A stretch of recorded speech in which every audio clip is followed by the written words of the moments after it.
Hello, I'm Ms. Kennedy, an artist in schools with the San Joaquin County Office of Education, and I am staying home safe during this coronavirus outbreak. I've got lots of art supplies to keep me busy and lots of books to read.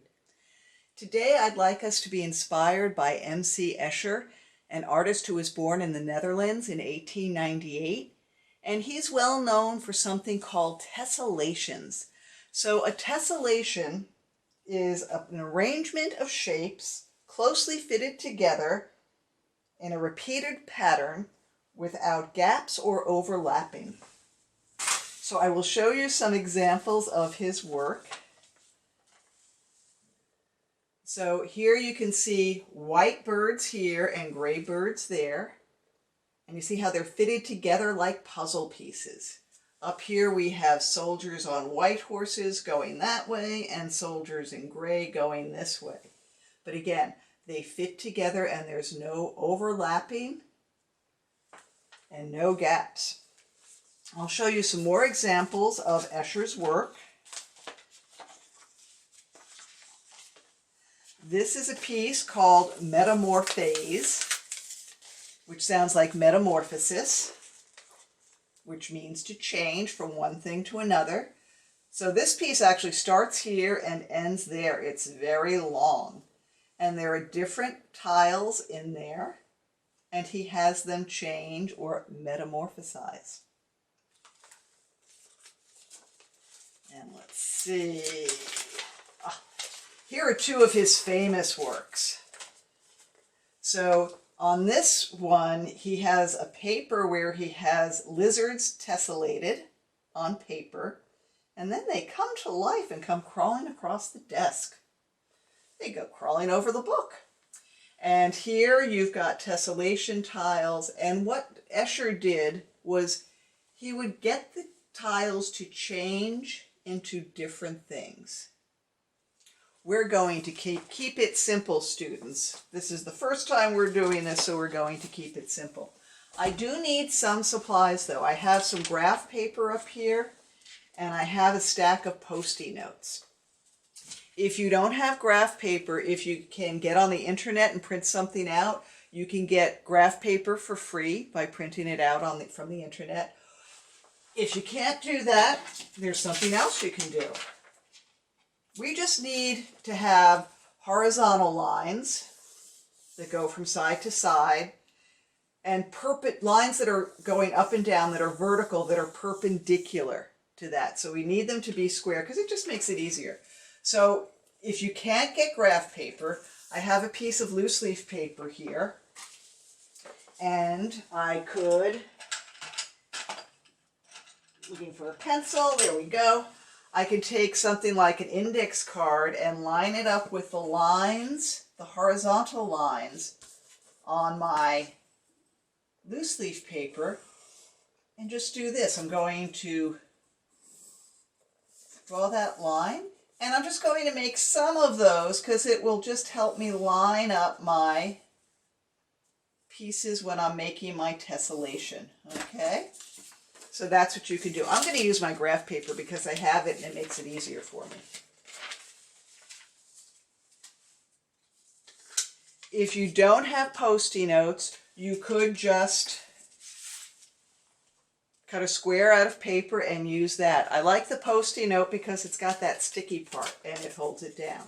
So I'm just going to move this down a little bit so it's easier for me to reach. I'm going to put my Post-it note on my graph paper, and I'm going to line it up with the lines that are on my paper. And I'm going to use a pencil to show you what I'm going to cut on my Post-it note. This is what's important. We're never going to cut something on the Post-it note and get rid of it. Whatever we cut on the Post-it note will get moved to another part of the Post-it note. So this is where it becomes a mathematical thing.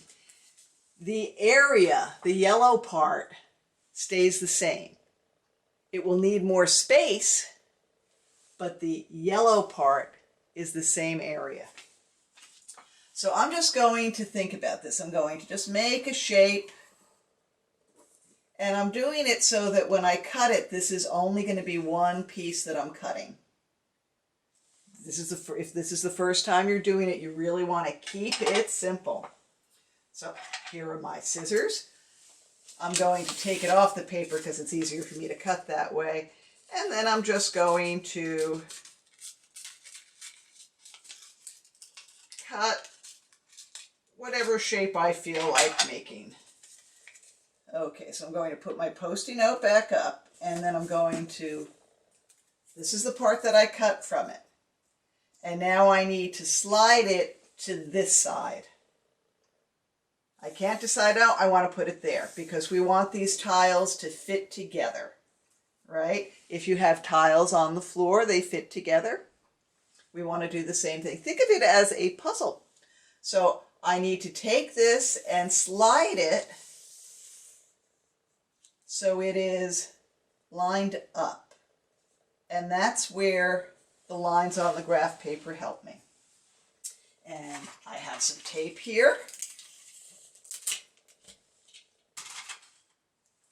I'm going to tape the part I cut from here over there. But you see how I didn't get rid of any of that yellow paper? So this becomes my tessellation tile. And I can trace that shape.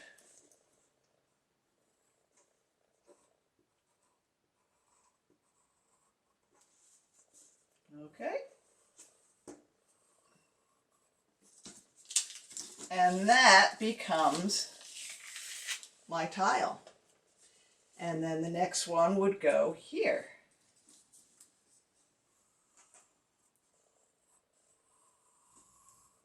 Now what I do to make it easier to trace this is I get a piece of cardboard from a cereal box, or in my case from an empty box of tea, and I cut it out of that. So let me show you some that I've completed. Okay, this is already looking like a fish to me. Okay, I'm going to put a great big eye there.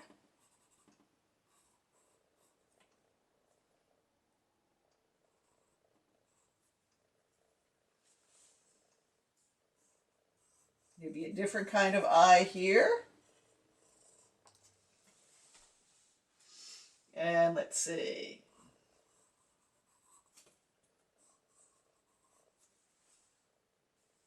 Okay, I could do that.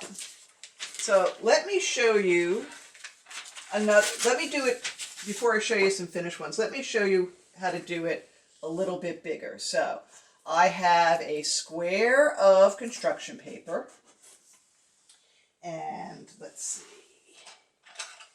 I think I will cut out a shape like that.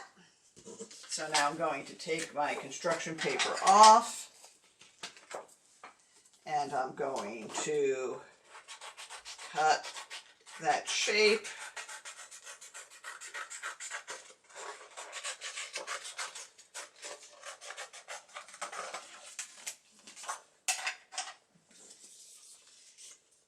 Okay, I'm going to put that there. So this is the part that I cut off. So I have to take it and slide it and make sure I've lined it up.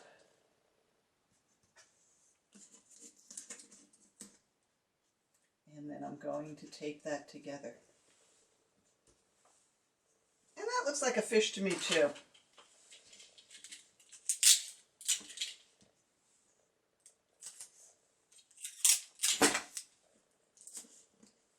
Okay, so let me show you some that I completed.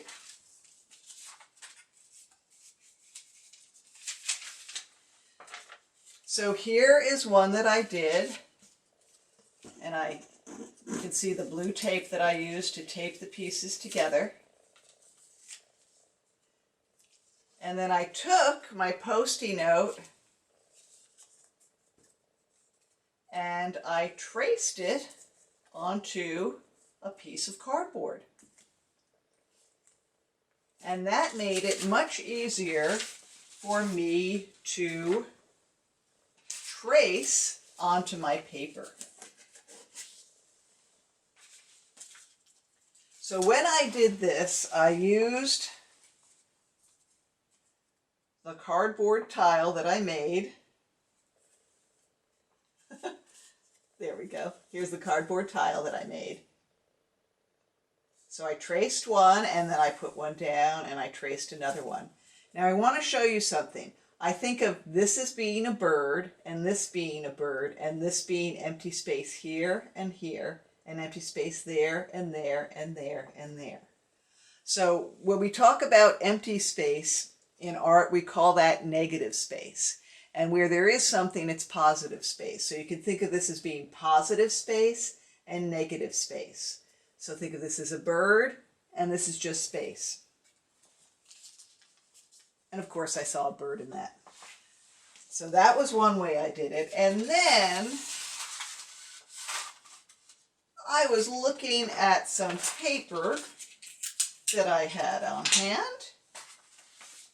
So I had some paper that had clouds on it, and then I took some wrapping paper and I cut my bird shape out of my wrapping paper. See? Now here's the thing. When I went to glue it down on my blue paper, I needed to know where to put the next one. So here is positive space, it's a bird, and here's negative space. So I needed to know how much negative space there would be there. So I used my tile to help show me where to put the next birds, the next bit of positive space. So have some fun with this. If you can go online and look up Escher's work online, I really recommend that you do that, because there's a lot of details in it that's kind of hard for me to show here. If I were in the classroom, I'd have my books for you to take a look at. So I do encourage you to go online and look up M.C. Escher. I hope this inspires you to come up with your own ideas and have some fun with this, okay? It's something that I could spend a lot of time doing. It is a lot of fun. When you start doing it, I think it will really inspire you. So thank you for visiting the locker. And as always, teach this to your grown-ups. Take care. I look forward to seeing you soon.